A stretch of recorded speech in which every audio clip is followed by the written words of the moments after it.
BrahMos aerospace की तरफ से ब्रह्मोस मिसाइल के एक एयर टू एयर वेरिएंट को डेवलप करने की बात करने के बाद अभी डीआरडीओ की तरफ से भी एक अल्ट्रा लॉन्ग रेंज की वीवीआर मिसाइल को बनाने का प्रस्ताव दिया गया है, जिसका नाम अस्त्र एक्स बताया गया है। आखिर किस वजह से अभी इंडियन एयरफोर्स की तरफ से तेजस की सभी वेरिएंट्स की वेपन पैकेज से पाइथन 5 मिसाइल को बाहर करने का फैसला किया गया है। यूनाइटेड स्टेट की डिफेंस सेक्रेटरी की भारत की इस विजिट के दौरान कटसा एक्ट को लेके होने वाली डिस्कशन को एक तरीके से इग्नोर करने का फैसला किया गया है। जम्मू एंड कश्मीर सूरों के पास हार्ड स्टील कोर बुलेट्स मिलने के बाद इंडियन आर्मी की तरफ से अभी अपनी सभी प्रोडक्शन सिस्टम को स्टील कोर बुलेट्स को रोकने के लिए अपग्रेड करना शुरू कर दिया गया है। और अंत में इतिहास में पहली बार भारत और पाकिस्तान की बॉर्डर में ना तो एक बार गोली चला और ना ही कोई आतंकवादी पाकिस्तान की तरफ से भारत में घुसपैठ करने की कोशिश कर रहा है। ऐसे ही कुछ और खबरों के बारे में हम आज की वीडियो में बात करने वाले हैं। नमस्कार दोस्तों, मेरा नाम है अंशुमन नायक और आप सभी का बहुत बहुत स्वागत है इंडियन डिफेंस न्यूज के डिफेंस टॉक सीरीज में, जहां पर हम रोज नए नए डिफेंस अपडेट्स के बारे में बात करते हैं। तो चलिए देर न करते हुए आज की वीडियो शुरू करते हैं। आज की पहली update air to air missile को लेकर है। ब्रह्मोस एरोस्पेस की तरफ से भी एक एयर टू एयर मिसाइल को डेवलप करने का फैसला किया गया है, जो कि ब्रह्मोस मिसाइल को बेस करके होने वाली है। अभी हमारे पास अल्ट्रा लॉन्ग रेंज वाली वीवीआर मिसाइल नहीं है और जो है वो रशियन ऑरिजिन से और ये काफी पुराने हो चुके हैं।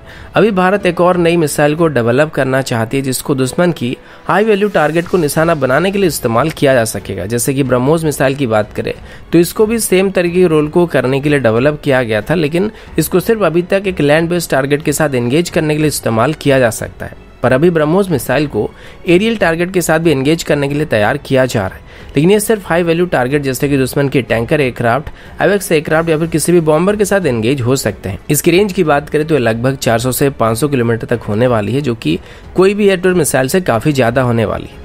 लेकिन इसकी कुछ लिमिटेशन भी होने वाले है, जैसे कि ब्रह्मोस मिसाइल काफी महंगा पड़ने वाला है।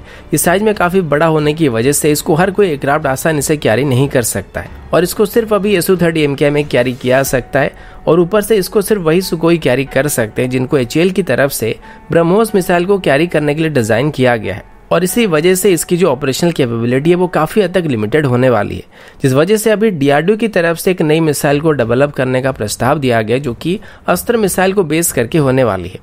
डीआरडीओ के मुताबिक इस मिसाइल की रेंज लगभग 400 किलोमीटर से ज्यादा होने वाली है और इसको इंडियन एयरफोर्स के किसी भी फाइटर जेट में इंटीग्रेट किया जा सकता है, जो कि हमें ज्यादा फ्लेक्सिबिलिटी देने वाली है। इसके बारे में अभी डीआरडीओ की तरफ से एक फिजिबिलिटी रिपोर्ट को भी इंडियन एयरफोर्स के पास सबमिट किया गया है और अगर इंडियन एयरफोर्स इसको अप्रूव करती है तो इसकी फर्दर डेवलपमेंट शुरू किया जा सकेगा। अभी डीआरडीओ अस्त्र मिसाइल की करीब 4 वेरिएंट को बना रही है, जिसमें से एक अस्त्र मार्क 1 वेरिएंट है, जो कि लगभग 110 किलोमीटर तक मार कर सकता है। मार्क 2 वेरिएंट की रेंज 160 किलोमीटर है। मार्क 3 वेरिएंट यानी कि SFDR मिसाइल का रेंज लगभग 350 किलोमीटर होने वाला है और अस्त्र मिसाइल की इन्फ्रारेड गाइडेड वेरिएंट को भी डेवलप किया जा रहा है, जिसकी रेंज प्रोबेबली 80 से 100 किलोमीटर के बीच होने वाली है। और अभी डीआरडीओ की तरफ से एक और मिसाइल को डेवलप करने की बात की गई है, जिसका नाम अस्त्र एक्स बताया गया है। हो सकता है इसका नाम अस्त्र एक्स ही रखा जाएगा या फिर आगे चल के इसको कोई फॉर्मल नाम दिया जाएगा, लेकिन ये बात कंफर्म हो चुकी है कि अगर भारत ब्रह्मोस मिसाइल की एयर टू एयर वेरिएंट को डेवलप करने के लिए जाता है तो इसे डेवलप नहीं किया जाएगा। फिलहाल ये दोनों अभी कंसेप्चुअल स्टेज में है, तो आगे चल के इनकी डेवलपमेंट किसी भी ओर जा सकता है। अगला अपडेट तेजस को लेके। आप सभी को पता होगा शुरू से जब तेजस को डेवलप किया गया था तो उसमें पाइथन 5 मिसाइल को स्टैंडर्ड वेपन के तौर पर रखने का फैसला किया गया था और इसे इंडियन एयरफोर्स की तरफ से R-73 मिसाइल की सब्स्टिट्यूट के तौर पर इस्तेमाल करने का प्लान किया गया था। लेकिन जैसे ही इनको तेजस में इंटीग्रेट करके टेस्ट करना शुरू किया गया तो फ्लाइट टेस्टिंग के दौरान इसमें वाइब्रेशन इश्यूज सामने आने लगे। इसके बारे में सबसे पहले इजराइल की रफाल एडवांस सिस्टम को भी बताया गया था कि इसको जब तेजस में इंटीग्रेट किया जा रहा है तो इसमें वाइब्रेशन इश्यूज सामने आ रहे हैं। पहले इजराइल की रफाल एडवांस सिस्टम की तरफ से कहा गया था कि वो इशू को सॉल्व कर देंगे और कुछ माइनर सॉफ्टवेयर अपग्रेड करने के बाद इशू नहीं आएगा, पर अभी इंडियन एयरफोर्स की तरफ से बताया गया कि अभी वो पाइथन 5 मिसाइल को तेजस की आर्सेनल से बाहर करने वाले हैं, क्योंकि अभी भी इसमें वाइब्रेशन इशू सामने आ रहा है और अभी तक इजराइल की रफाल एडवांस सिस्टम की तरफ से इस इशू को फिक्स नहीं किया गया। अब इसे चूज करने के पीछे इंडियन एयरफोर्स का एक मेजर कारण ये भी हो सकता है कि हम सेम मिसाइल को हमारे स्पाइडर एयर डिफेंस सिस्टम में इस्तेमाल करते हैं, तो अगर हम इसको तेजस में भी इस्तेमाल करेंगे तो हम इसको डुअल यूज के लिए इस्तेमाल कर पाएंगे। लेकिन तेजस में इसको अभी तक सक्सेसफुली फिट नहीं किया जा सका है और इसी वजह से इस प्लान को अभी ड्रॉप किया जा रहा है। अभी तेजस में MBDA की असरा मिसाइल को इंटीग्रेट किया जाएगा। साथ ही DRDO की तरफ से अभी अस्त्र मिसाइल के एक और आयर वेरिएंट को भी बनाया जा रहा है, जिसे आगे चल के तेजस और इंडियन एयरफोर्स के लगभग सभी एयरक्राफ्ट में स्टैंडर्ड क्लोज रेंज की मिसाइल के तौर पर इंडक्ट किया जाएगा। अगला अपडेट भारत और यूनाइटेड स्टेट को लेकर है। जैसे कि आप सभी जानते हैं कि अभी यूनाइटेड स्टेट के डिफेंस सेक्रेटरी भारत के गश्त पर आए हुए हैं। उनके इस विजिट के दौरान भारत और US के बीच काफी सारे डिफेंस डील को लेके और जियोपॉलिटिकल मुद्दों को लेके बातचीत होने वाली। लेकिन शुरू में जब वो भारत आने वाले थे, उस दौरान ये खबर सामने आया था कि जब वो भारत आने वाले हैं तो उस दौरान इंडो पैसिफिक रीजन को लेके और S-400 डील को लेके बातचीत की जाएगी, जिसमें काटसा एक्ट का जिक्र होने वाला है। क्योंकि यूनाइटेड स्टेट उन सभी देशों के ऊपर अभी काटसा एक्ट को लागू कर रही जो कि रसिया के साथ कोई भी मेजर डिफेंस डील को साइन कर रहे हैं या फिर कोई भी हाईटेक रशियन वेपन को खरीदने की कोशिश कर रहे हैं। लेकिन भारत के पास अभी अपनी खुद की मजबूरी है, जिस वजह से भारत इनको खरीद रहा है। और अगर यूनाइटेड स्टेट यहाँ पे भारत पे सैंक्शन लगाता है तो इसे आगे चल के भारत और यूनाइटेड स्टेट दोनों के रिलेशन काफी खराब हो सकते हैं। क्योंकि यूनाइटेड स्टेट की सैंक्शन लगाने के बाद भी भारत रशिया से डिफेंस इक्विपमेंट खरीदना बंद नहीं कर सकता है। और इसी वजह से इस विजिट के दौरान S-400 सिस्टम और काटसा एक्ट को लेके मेजर डिस्कशन होने की उम्मीद किया गया था, पर अभी बताया गया कि इस दौरान काटसा एक्ट को लेके कोई भी मेजर डिस्कशन नहीं हुआ है। इस दौरान फिर एक बार यूनाइटेड स्टेट की तरफ से बस ऐसे ही भारत को कहा गया था कि भारत अभी रशियन डिफेंस इक्विपमेंट को खरीदने से अवॉइड करे, ताकि आगे चल के भारत को काटसा एक्ट को या फिर सैंक्शन का कोई भी खतरा ना रहे। लेकिन जैसे कि अभी तक भारत को S-400 सिस्टम की डिलीवरी शुरू नहीं हुआ है, तो इसी वजह से हो सकता है यहाँ पर काटसा एक्ट को लेके कोई भी स्पेसिफिक डिस्कशन नहीं किया गया, या फिर यूनाइटेड स्टेट को ये बात अच्छी तरीके से पता है कि अगर वो भारत के ऊपर जबरदस्ती कोई सैंक्शन लगा देते हैं और भारत की S-400 डील को जबरदस्ती बंद करने की कोशिश करते हैं, तो इससे यूनाइटेड स्टेट के ऊपर ही नेगेटिव असर पड़ने वाला है, जिस वजह से वो हर बार की तरह इसको डिस्कशन के लिस्ट में डालकर बाद में अवॉइड कर रहे हैं।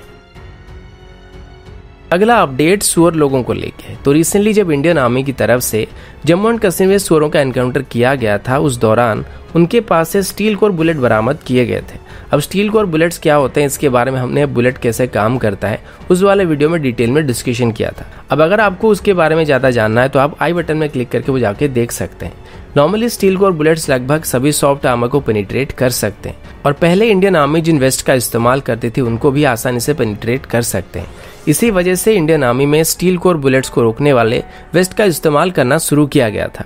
और अभी इंडियन आर्मी की तरफ से अपनी सभी सिस्टम को स्टील कोर बुलेट्स को रोकने के लिए डिजाइन किया जा रहा है। इसमें वेस्ट से लेकर इंडियन आर्मी की शील्ड और व्हीकल तक भी शामिल है। नॉर्मली बुलेट्स का जो कोर होता है वो लीड का बना हुआ होता है, लेकिन ये जो सुअर लोगों के पास अभी बुलेट बरामद किए गए थे, इनके अंदर जो कोर मौजूद है वो टंगस्टन कार्बाइड का बना हुआ है। और इंडियन आर्मी का कहना है कि इनको बनाने के लिए चाइना की तरफ से टेक्नोलॉजी दिया गया होगा, क्योंकि सुअरों के पास इतनी आसानी से कभी नहीं आ सकते हैं। और सबसे पहले सुअरों की तरफ से 2017 से ऐसे बुलेट का इस्तेमाल करना शुरू किया गया था। और उस दौरान हुए एक एनकाउंटर को एनालाइज करने के बाद ये पता लगा कि इसमें जो 5 जवान वीर गति को प्राप्त हुए थे उनके पास बुलेट प्रूफ शील्ड मौजूद था, और ये उसके पीछे थे, लेकिन फिर भी दुश्मन के बुलेट शील्ड को पेनिट्रेट करके इनको आके हिट कर रहे थे।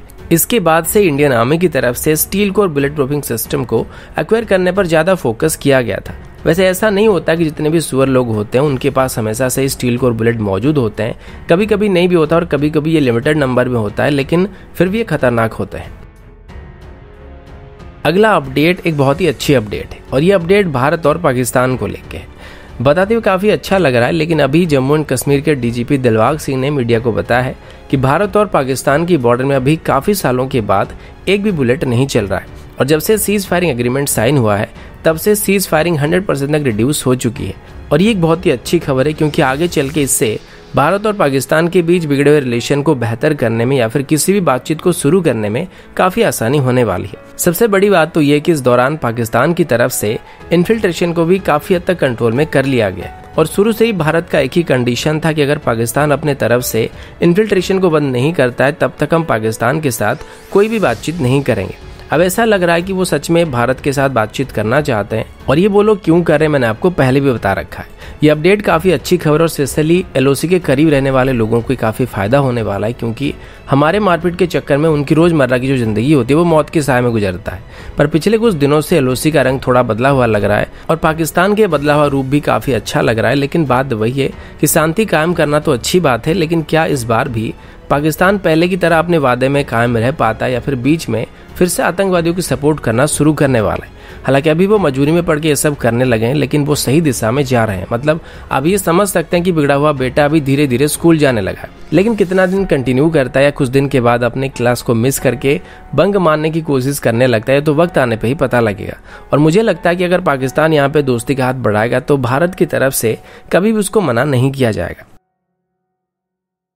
अगला अपडेट भी सुअर लोगों की तरफ से है। अभी कुछ ही समय पहले मैंने आप सभी को बताया था कि वैली में स्टील कोर बुलेट मिलने के बाद इंडियन आर्मी की तरफ से अभी अपने बुलेट प्रूफिंग सिस्टम को अपग्रेड और तैयार करना शुरू कर दिया गया है। बताया गया कि पिछले 1 साल के अंदर आर्मी की तरफ से काफी सारे वेपन को भी बरामद किया गया था जिनको सुअरों के द्वारा इस्तेमाल किया जा रहा था, और इन सभी वेपन्स को पाकिस्तान की तरफ से उस वक्त ड्रोन की मदद से जम्मू एंड कश्मीर में मौजूद इनबिल्ट सुअरों को सप्लाई किया गया था।